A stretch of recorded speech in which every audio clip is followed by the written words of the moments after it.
찾아가는 말씀 기도 시간입니다.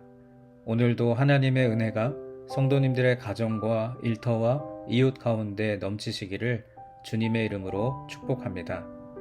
오늘 우리에게 주시는 하나님의 말씀은 호세아 6장 1절부터 3절까지 말씀입니다. 오라 우리가 여호와께로 돌아가자. 여호와께서 우리를 찢으셨으나 도로 낮게 하실 것이요 우리를 치셨으나 싸매어 주실 것임이라. 여호와께서 이틀 후에 우리를 살리시며 셋째 날에 우리를 일으키시리니 우리가 그의 앞에서 살리라. 그러므로 우리가 여호와를 알자.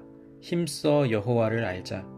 그의 나타나심은 새벽빛 같이 어김없나니 비와 같이 땅을 적시는 늦은 비와 같이 우리에게 임하시리라 하니라. 아멘. 오늘 본문이 담긴 호세아 말씀은 이스라엘 백성들에게 돌이키기를 촉구하시는 하나님의 명령입니다. 하나님께서는 본질을 찾지 않고 형식에 집착하는 자들 때문에 다른 곳으로 가버렸습니다. 하나님께서 숨어 계신 그곳으로 이스라엘 백성들이 찾아가야 합니다.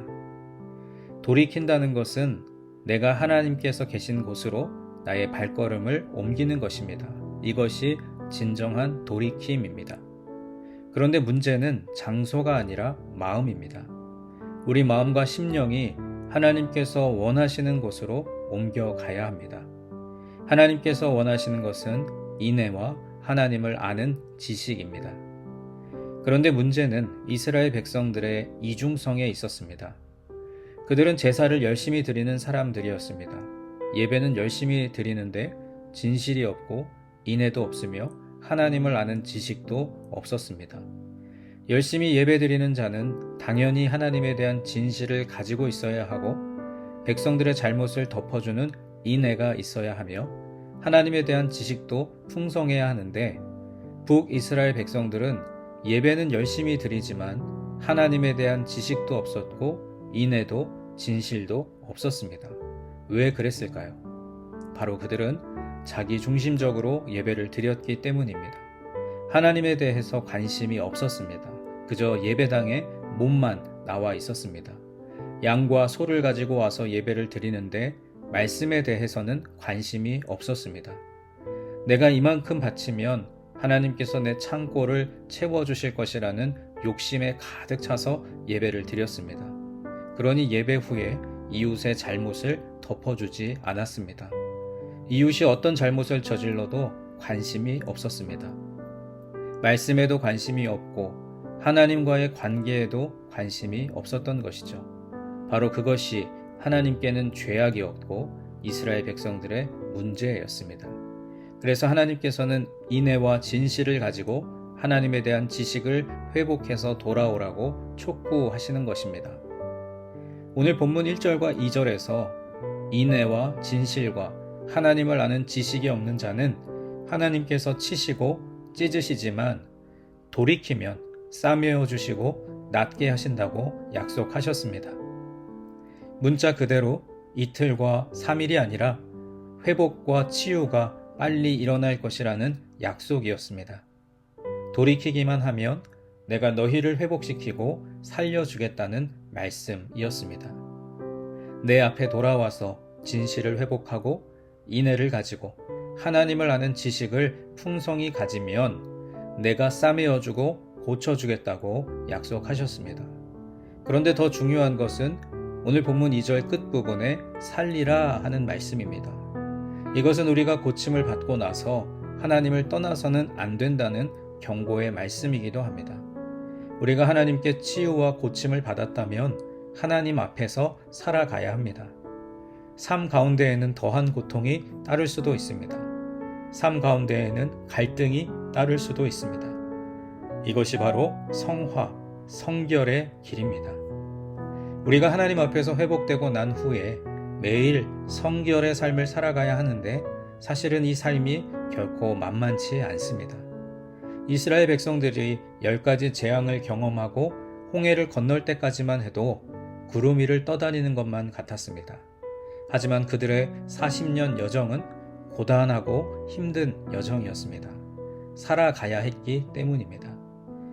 뜨겁게 타는 태양을 마주보며 걸어가야 했고 사막에서 만나와 메추라기만 먹고 살아야 했습니다.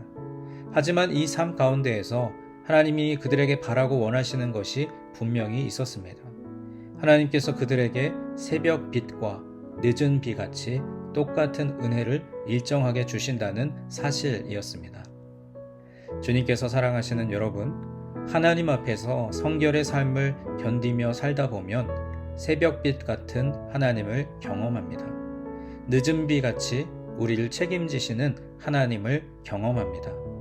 새벽빛은 매일 경험하는 것입니다. 아무리 밤이 깊다 할지라도 찬란한 새벽은 어김없이 다가옵니다.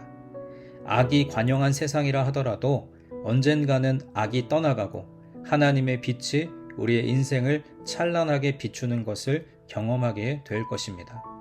그 어두움을 견디지 못하고 도망가 버리면 새벽빛을 경험하지 못할 것입니다. 늦은 비는 매년 경험하는 것입니다. 농사 짓는 사람에게 늦은 비는 너무나 중요합니다. 그 늦은 비가 내려야 농사가 마무리됩니다. 1년에 한 번씩 늦은 비가 내릴 때가 되면 농부는 가슴을 졸이며 하늘을 바라봅니다. 올해도 늦은 비가 내려야 농사를 잘 마무리할 텐데 하며 염려합니다.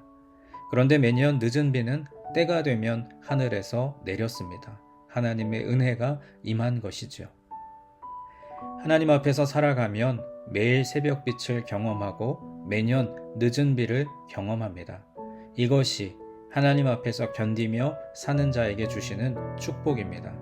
하나님 앞에 살면 이런 귀한 축복이 우리에게도 있을 줄로 믿습니다. 돌이켜서 회복되는 것으로 끝내지 않고 그 자리에서 믿음으로 살아가시기를 바랍니다. 그러면 새벽빛과 늦은 비가 우리의 삶을 찬란하고 촉촉하게 적실 줄 믿습니다. 이제 오늘 주신 말씀을 붙들고 기도하겠습니다. 사랑의 하나님, 항상 은혜를 내려주심에 감사드립니다. 일정한 새벽빛과 늦은 비를 주시는 하나님을 찬양합니다. 돌이키면 살아난다고 하시는 말씀을 믿고 하나님께로 돌아가 성결의 삶을 살아갈 수 있도록 인도하여 주옵소서. 우리에게 주신 말씀을 붙들고 함께 기도하겠습니다.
두 번째로 교회를 위해서 기도하겠습니다.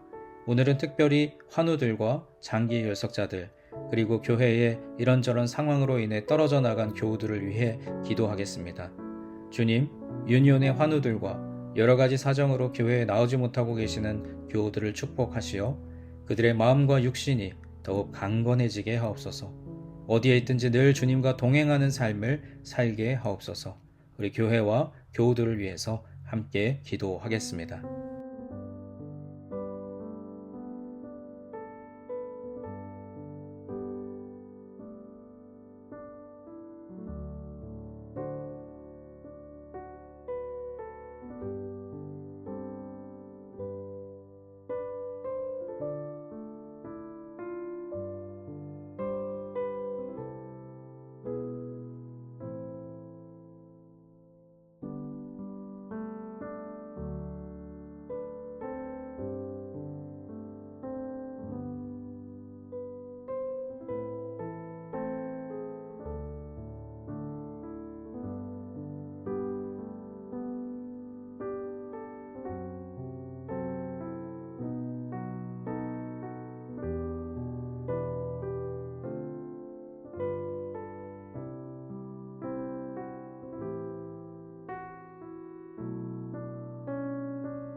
마지막 세 번째로 세상을 향하여 기도할 때 특별히 우리의 조국 대한민국과 우리가 발을 딛고 살아가는 이 땅 미국을 위해 기도하겠습니다.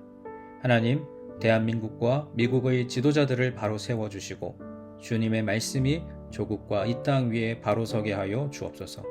경제, 정치, 외교, 문화, 또 사회적으로 여러 어려운 상황들을 극복해 나갈 수 있는 지혜를 더하여 주옵소서.